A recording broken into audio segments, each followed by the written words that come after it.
Good morning you all my dear children. कैसे हैं आप लोग?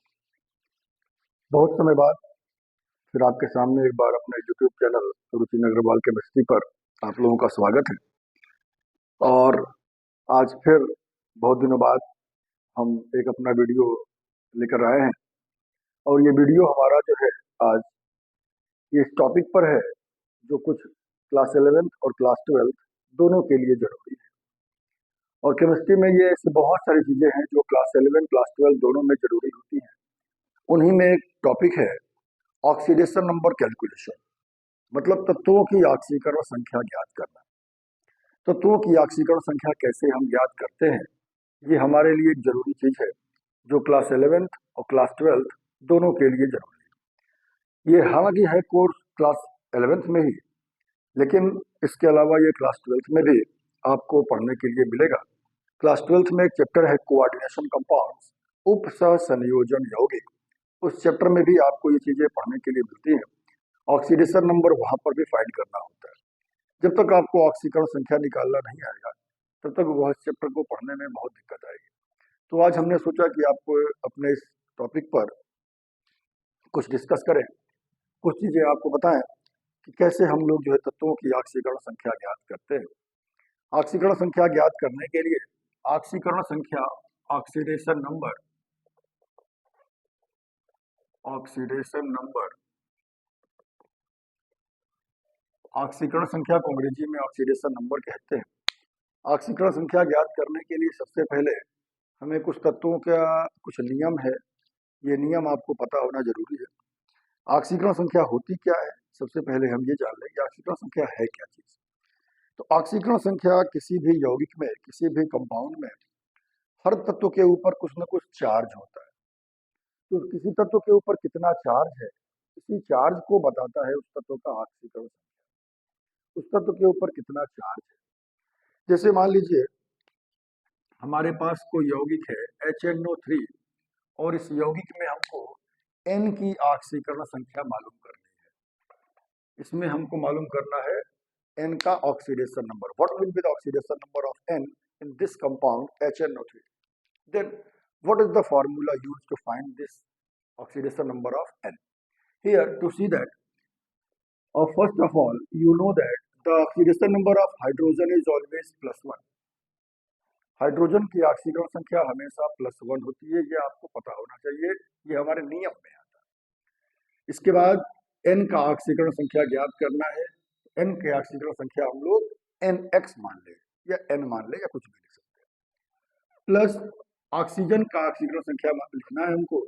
ऑक्सीजन की ऑक्सीकरण संख्या -2 होती है और O का एटम 3 है, इसलिए 3 से मल्टीप्लाई करेंगे और इन सब के ऊपर जो कोई चार्ज नहीं है इसलिए इनका सम क्या होगा, 0 होगा। ये भी एक रूल है। The sum of oxidation number of all the elements is equal to 0।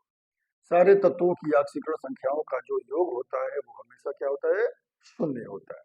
इसलिए यहाँ हम 0 कर दिए। अब इसको सॉल्व करेंगे, +1 + x, इसको मल्टीप्लाई करेंगे, x इक्वल्स आ गया +5। मतलब ऑक्सीकरण संख्या जो नाइट्रोजन की हमारे पास आई वो क्या आ गई, +5 आ गई। नाइट्रोजन की ऑक्सीकरण संख्या कितनी हो गई, +5। तो इस तरह से किसी भी तत्व की ऑक्सीकरण संख्या हम लोग जो है किसी भी यौगिक में ज्ञात कर सकते हैं। इसके लिए कुछ नियम है, इन नियमों को हमको मालूम करना जरूरी है। तो what are the rules used to find the oxidation number? Here are few rules. First one is in free state, in free state the oxidation number of any element is 0. For example, in Cl2, O2, H2, NaCa, like that, anyone. If these elements are present in free state, मतलब ये जब ये अकेले रहते हैं इन लोग की ऑक्सीकरण संख्या क्या होती है, 0 होती है। Oxidation number of hydrogen is always +1, but in hydrides, hydrides में, हाइड्राइड्स कोई यौगिक होते हैं जैसे सोडियम हाइड्राइड, कैल्शियम हाइड्राइड। तो हाइड्राइड्स में हाइड्रोजन की ऑक्सीकरण संख्या -1 होती है। बाकी अधिकांश जगहों पे हाइड्रोजन की ऑक्सीकरण संख्या क्या होती है, +1 होती है। तो ये दिमाग में रखना पड़ेगा कि हाइड्रोजन की ऑक्सीकरण संख्या हमेशा +1 रखेंगे। हाइड्राइड्स में जो हाइड्राइड वाले यौगिक होते हैं इनमें हाइड्रोजन की ऑक्सीकरण संख्या -1 होती है।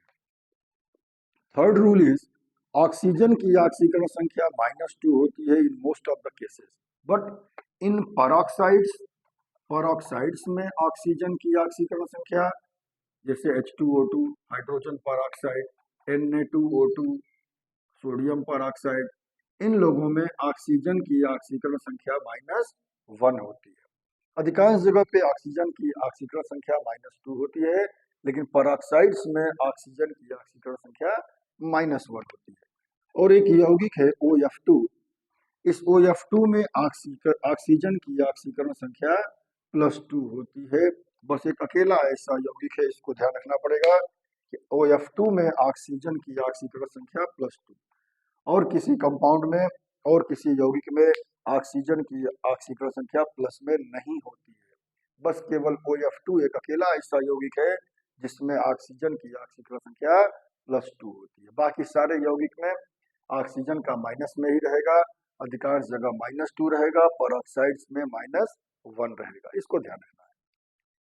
अब इसके अलावा फोर्थ नंबर पे हम आते हैं, जितने भी क्षार धातुएं अल्कली मेटल्स जैसे सोडियम, पोटेशियम, इन लोगों की ऑक्सीकरण संख्या हमेशा +1 होती है। क्षारीय मृदा धातुओं की, जो क्षारीय मृदा धातुएं हैं, क्षारीय मृदा धातुएं क्या होती हैं? मैग्नीशियम, कैल्शियम, इन लोगों की ऑक्सीकरण संख्या यौगिकों में हमेशा √2 होती है, +2 होती है। ये कुछ नियम है, जो नियम आपको पता होना चाहिए। इनके अलावा भी और कुछ रूल्स हैं जिनके बारे में डिस्कस करते हैं अभी।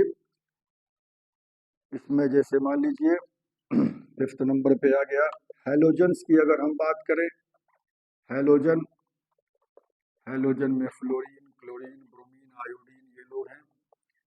इनमें जो फ्लोरीन है इसकी ऑक्सीकरण संख्या हमेशा -1 होती है, और बाकी इन लोगों की ऑक्सीकरण संख्या -1 से लेकर के और +7 तक कुछ भी हो सकती है इनकी ऑक्सीकरण संख्या। फ्लोरीन का हमेशा फिक्स है कि -1 ही रहेगा, और कुछ फ्लोरीन का कभी नहीं होता। तो ऐसे हम लोग किसी भी यौगिक का, जब भी हमको नियम पता रहेगा तो हम लोग किसी भी यौगिक में किसी भी तत्व की ऑक्सीकरण संख्या आसानी से मालूम कर सकते हैं, नो प्रॉब्लम। ठीक है, इसके अलावा हम कुछ और डिस्कस करते हैं, एग्जाम्पल्स को देखते हैं तो क्लियर हो जाएगा कि हमारी ऑक्सीकरण संख्या किस तरह से निकल पा रही है। जैसे मान लीजिए क्लास 12 की अगर हम बात करें तो हमारे पास उपसह संयोजन यौगिक वाला जो अध्याय है, इस चैप्टर में हमको ऑक्सीकरण संख्या ज्ञात करने के लिए आवश्यकता पड़ती है। जैसे मान लीजिए NiCl4 2-, what will be the oxidation number of Ni in this compound? इसमें जो ये साथ में ये है, इसका तो ऑक्सीकरण संख्या फिक्स है, लेकिन जो निकिल है इसका ऑक्सीकरण संख्या फिक्स नहीं है, निश्चित नहीं है। इसका हमको फाइंड करना होगा, मालूम करना होगा। तो let the oxidation number of Ni is X। Chlorine की ऑक्सीकरण संख्या -1 × 4 इक्वल्स -2। अगर यहाँ कोई चार्ज दिया हुआ है तो इस चार्ज को इक्वल करके यहाँ लिख देंगे। If there is no any charge then it will be 0। If it is in positive, then it will be positive. It will be 0. It will be 0. It will be negative. Then it will be negative. Like this. X -4 equals -2. X equals +4 -2. X equals क्या आ गया? +2 आ गया। तो इस तरह से nickel की ऑक्सीकरण संख्या क्या आ गई? +2 आ गई। तो किसी भी यौगिक में कितनी इसकी ऑक्सीकरण संख्या होगी ये आपको फाइंड करना होगा। एक और एग्जाम्पल हम ले लेते हैं। मान लीजिए यहाँ पर है FeCN6 K4 FeCN6 potassium ferrocyanide. इस पोटेशियम फेरोसाइनाइड में इस आयरन की ऑक्सीकरण संख्या क्या है ये हमको फाइंड करना है। What is the oxidation number of iron in K4 FeCN6? मतलब पोटेशियम फेरोसाइनाइड में आयरन की ऑक्सीकरण संख्या क्या है ये हमको मालूम करना है। तो then how will you find the oxidation number of iron in this compound? You know that potassium is an alkali metal and the oxidation number of any alkali metal is always +1. So you put here +1 multiplied by 4 due to this 4 number, and for Fe, let the oxidation number of Fe is +X, and here you know that Cn पे 1 minus charge होता है, तो oxidation number of Cn whole, this whole Cn is -1 multiplied by 6, and there is no any charge, hence you write here 0, yes, +4 plus x, and after multiplying it becomes -6, 0, x equals +6 minus 4 means x equals क्या आ गया +2. मतलब इसमें हुआ Fe का oxidation number, Fe की जो ऑक्सीकरण संख्या आ गई वो कितनी आ गई +2 आ गई. तो इस तरह से हम लोग किसी भी यौगिक में कुछ अगर नियम हमको पता है तो इस नियम की सहायता से हम लोग किसी भी यौगिक में किसी भी तत्व की ऑक्सीकरण संख्या आसानी से ज्ञात कर लेते हैं. क्लियर हुआ? इसमें कुछ और चीजें आपको बता देते हैं, जैसे मान लीजिए CO, इस पूरे CO का ऑक्सीडेशन नंबर 0 होगा, Cn -1 होता है, तो इस पूरे Cn का ऑक्सीडेशन नंबर -1 पुट करेंगे.